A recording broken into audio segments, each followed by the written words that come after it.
দক্ষিণ অঞ্চলের মানুষের জন্য নতুন সুসংবাদ।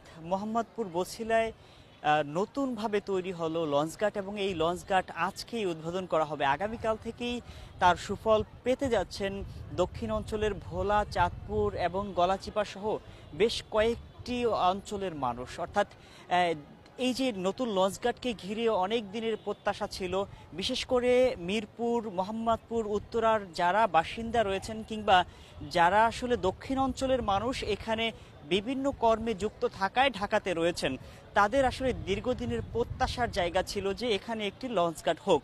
এর কারণ হিসেবে তারা জানিয়েছেন যে এখান থেকে সদরঘাট যেতে তাদের দীর্ঘ জ্যাম পেরিয়ে যেতে হয় এবং বিড়ম্বনার শেষ থাকে না।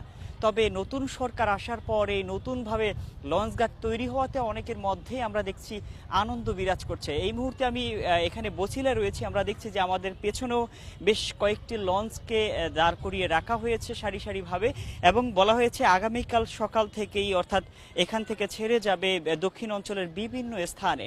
এখানে আমরা দেখছি পিছনে রয়েছেন এমবি ইয়াদ 1 এবং এই লঞ্চগুলো যাবে ইলিশা, কালীগঞ্জ এবং এখান থেকে আরও বেশ কয়েকটি কোম্পানির লঞ্চ কিন্তু ছেড়ে যাবে। আমরা দেখছি যে এই স্থানে কিছুক্ষণ পরই এখানকার মন্ত্রী আসবেন এবং উনি এসে এটা উদ্বোধন করবেন, তার সেই ব্যবস্থা এখানে রয়েছে। তবে অনেকেরই প্রশ্ন রয়েছে যে এই যে লঞ্চঘাটকে ঘিরে অনেকের বিভিন্ন ধরনের অভিজ্ঞতার শিকারও তারা হয়েছেন এবং বিশেষ করে যদি আপনাদেরকে জানাতে চাই, অন্য অন্য সময় আমরা দেখেছি যে সদরঘাটে বিভিন্ন সময় যাত্রীকে হেনস্থা কিংবা হয়রানি করা হয় এবং তারা অভিযোগ করেন যে কুলিদের হয়রানির কারণে অনেকে বিভিন্ন সময় নদীপথে যেতে চাচ্ছেন না কিংবা নদীপথ তারা এড়িয়ে যেতে চাচ্ছেন।